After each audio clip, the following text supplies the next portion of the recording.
Okay, so let's get right into it. In one corner, you've got Anthony Joshua. We're talking a former, two-time unified heavyweight champion of the world, an Olympic gold medalist, a legit titan of the sport. And in the other corner, Jake Paul, the internet sensation who's literally crashed the party of professional boxing. It is a matchup that has the entire sports world buzzing, and it all comes down to one single night. In the stakes, they could not be higher. Seriously, this isn't just another fight on the calendar.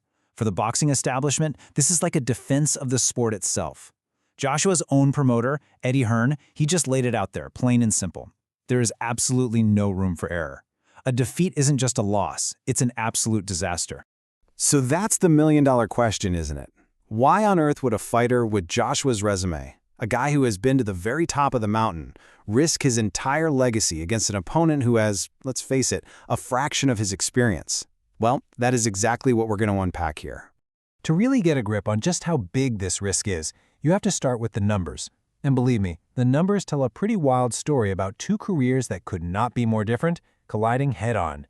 I mean, the gap in experience here is just, wow, it's staggering. Look, Jake Paul has a totally respectable record, 12 wins, 1 loss.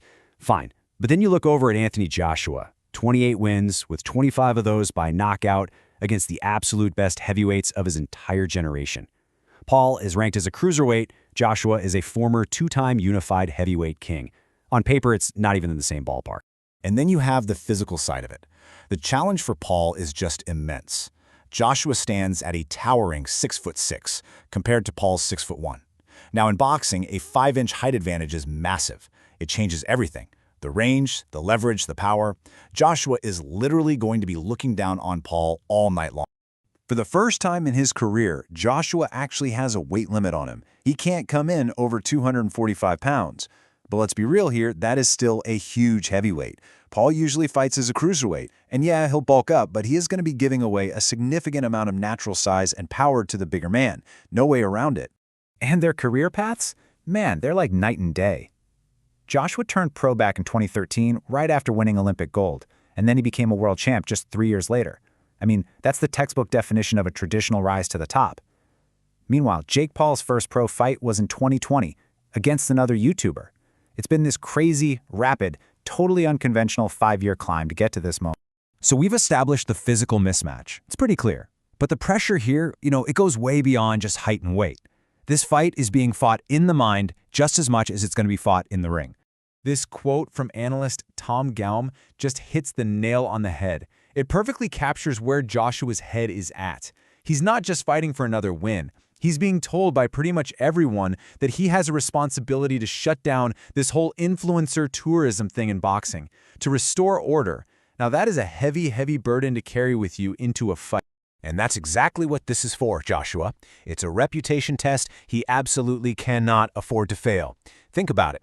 If he wins, well, he just did what everyone expected him to do. No big deal. But if he struggles, if he looks even a little bit cautious, or if the unthinkable happens and he loses, the criticism will be absolutely deafening. So here's the crucial point.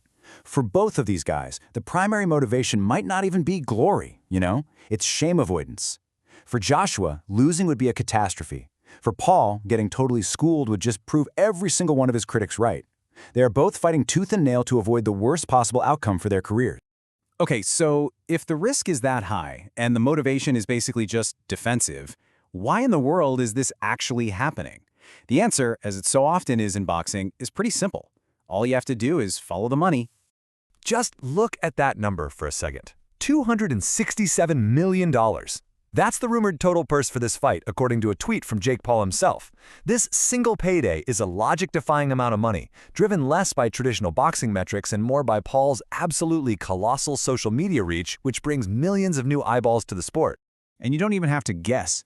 Joshua's promoter, Eddie Hearn, is brutally honest about it.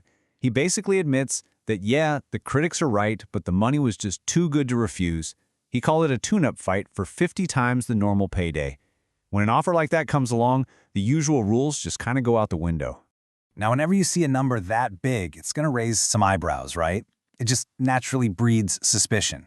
The internet is on fire with theories that the fight is scripted, that there's some secret no-knockout clause, or that a body shot KO is all prearranged to avoid any serious head injury. Fans are starting to question if what they're paying to see is even real. But here's the official pushback on all that. Eddie Hearn is adamant. He says scripting a sanctioned professional contest that people are betting on would be flat out illegal. He's arguing that the damage to their reputations, especially for a star like Joshua, from faking a fight would be way more costly than any loss could ever be. So, with all of that context, the mismatch, the psychology, the insane money, what actually happens when that bell rings? What is truly at stake on Judgment Day? This is Jake Paul's vision of the future. A dramatic, symbolic victory where he, the ultimate disruptor, unseats the established giant and claims his spot at the top. It's a bold prediction. It's almost cinematic.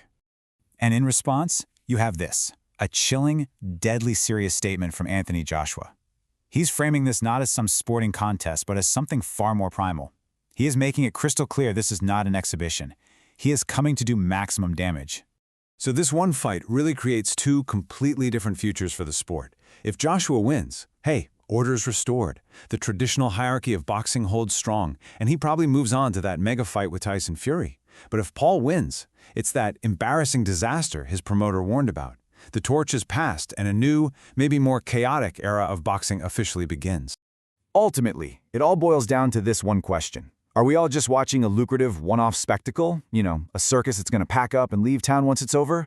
Or is this fight, with its crazy blend of celebrity, social media, and massive paydays, a genuine preview of where the entire sport of boxing is heading? That's the question that will finally be answered on Judgment Day.